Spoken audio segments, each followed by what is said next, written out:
So yeah, this is just kind of a rant video. I was in Cuba, I even got some tan. I got some color. The last 3 days were cloudy, which I'm pretty white, so some were really easy. So the last 3 days were cloudy, which was awesome because my back was just looked like a lobster. But anyways, Canada Post on strike. One offer cover that I sent to Jason is sitting in Richmond because nothing's moving because it's all stupid. I want to send a thing out there in Lynch for a take torch, but I can't because I'm not sending a UPS or anything like that. That's just a pain in the ass. Especially since Canada Post on strike, the lineups for that stuff's going to be insane.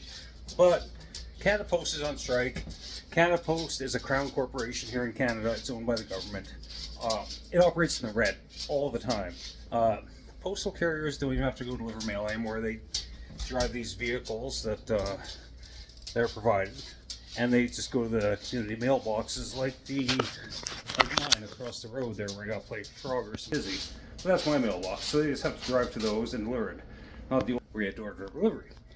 So they have to do less work, and that's been going on. My work is right next to a postal depot, and the posties, even my sister said that they bag the crap out of those things and cost money for repairs. So that's hemorrhaging money. Canada Post operates in the red. They make no money whatsoever. But their union decided to strike, and people are standing in solidarity with them. They don't understand that they're operating in the red. Yeah, maybe they'll come to a collective agreement with the union, but there's going to be a ton of layoffs coming up. So they're shooting themselves in the foot. I'm kind of sick of this whole union thing in Canada, where unions are almost holding Canadians hostage. It's happened with rail workers. It's happened with longshoremen in the ports. Like, it's getting ridiculous. And it's going to hurt Canada because who's going to want to do trade with a country where, we're going to send a bunch of stuff to Canada. We can't get there because port workers are on strike, or rail's not operating, or Canada Post isn't operating. So it's kind of one of those things where, like, what the fuck is going on? I'm not anti-union per se. I know sometimes unions are a good thing, but this crap in Canada is getting out of control. And some of these demands by the unions are like a 25% raise over 4 years. Fuck, I wish I could get a 24% raise over the next 4 years. That'd be awesome.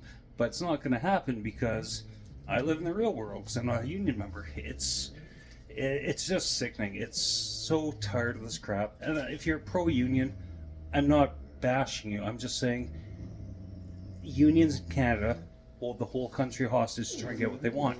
And that's bullshit. That's absolute fucking bullshit. Excuse the language, but it's pissing me off. Like, there's no mail coming. Like, the thing is, it's a crown corporation. The government could actually step in, but the Trudeau government, they want to, we want to support union workers, so they vote for us. Just like Trudeau's, because he knows he's not going to win. So he did this thing where he's going to, so get this, Trudeau's brilliant plan is our election at the latest will happen next October. Pierre Poilievre will win, but Trudeau decided to say, we're going to give every Canadian that worked in 2023 a $250 check. Okay, so that's literally buying votes, and they're doing a moratorium on GST on certain things between December 14th and sometime in February. Correct me if I'm wrong. But the thing about that is, you will have to work in 2023 to get that check. It's only $250. That's really not a lot of money. That'd be like $190 US. So you're getting this money, and you have to work in 2023. You have to, if you make up to $150,000 a year personally, you still qualify for the check. But if you're a senior or disabled and on assistance, you don't get that. And one of the things they're canceling GST on is liquor and going out to eat. So if you're hurting for money, chances are, you shouldn't be buying liquor. If you're hurting for money, liquor is flipping expensive in Canada, and you're probably not going out to eat a lot. Or you shouldn't be if you're really hurting that bad for money. And who's really hurting? Seniors and disabled people or on assistance, but they don't get it. So he's literally just trying to buy the votes from the middle class for a stupid $250 check, and you'll save $5 on a $100, uh, Bill at the Keg or something like that, or Montana's or wherever. It's just, I don't know.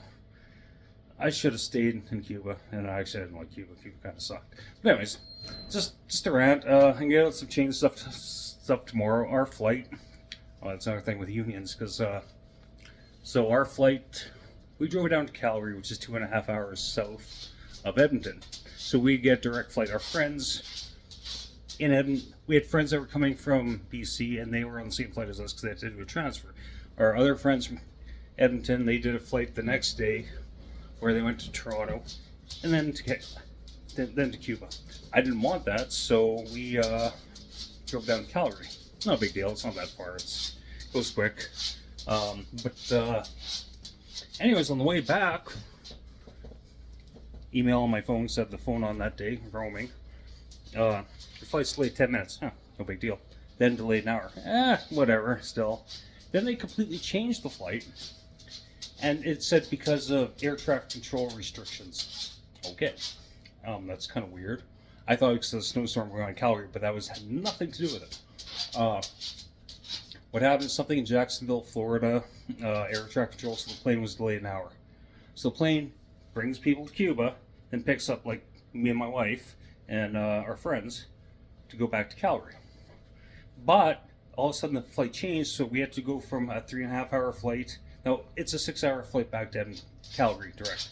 So now we have to go a 3.5 hour flight to Toronto, 2 hour layover, and then a 4.5 hour flight to Calgary. I keep trying to say Edmonton, but to Calgary. Okay. And the reason was because the flight was delayed 1 hour, it was against union rules to have the air crew work longer so they could make it to Edmonton without violating union rules. So instead of the flight crew, that's 2 pilots, the pilot and co-pilot, and the 5 flight attendants, couldn't work that extra hour. So we got delayed a total of 5 hours coming back to Edmonton. We were supposed to land at 7, and that's a 2.5 hour drive, so figured we'd be home by 11. That didn't happen. We ended up landing at midnight, and then had to drive back to Edmonton. We got home at like 4 in the morning, and we were fucking tired. And the snowstorm driving down Highway 2 in the night, that's not something we like anymore. But thing is, our friends who were flying to Kelowna, they got to Calgary, and once they got to Calgary, they had another 8 hour wait for a flight to get, so they were delayed, and they had 2 young kids with them, so that's completely unacceptable. Okay.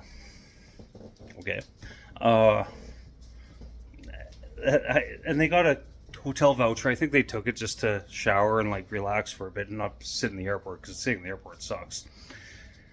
But some people, like, because we were in Edmonton, we decided to drive down Calgary, but there was another guy who took the short plane ride from Edmonton to Calgary, which is short, and then went to Varadero. Well, because they changed his flight, he went to Toronto and then had to catch a flight from Toronto to Edmonton. And he had a 19-hour layover in Toronto because of that. Yeah, he got a hotel room, but still, that's like all because the union rules and they could not work that extra hour. So they inconvenienced 150 people that were on that 737, and the minimum layover, we had the minimum layover, and that was a 5 hour, the minimum delay to the flight was 5 hours. That's what we had. The maximum longest we heard was that 19 hours from that guy in that was going back to Edmonton, and I should have almost told him he could just travel with us, but whatever. But still, like what the? And you hear about airlines in Canada and cancel flights. So like that. It's probably because of all this union BS. Like I said, I'm sorry if you're a union fan, but in some cases they're good. But like this is just, it's utterly ridiculous. So we're gonna make a claim. We should get $400 each. Our friends with the kids in BC, they're actually should be eligible for $1,000 each. And I'm gonna, if I have to call WestJet every damn day, I'm gonna get that money because I'm pissed off about this. Like, what a stupid reason to cancel a flight and inconvenience 150 people because 6 people couldn't work an extra hour because of their union. Like, seriously. Anyways, that's just my rant for today. Hope everyone's having a great Monday. I'm tired from that because that flight, we couldn't sleep even when we got home. So I'm like, I slept last night, but like yeah. And plus my liver's probably recovering too, because free alcohol, I don't get drunk down there really, but I do tend to drink beer all day. Anyways, take it easy. Hope you guys have a great Monday.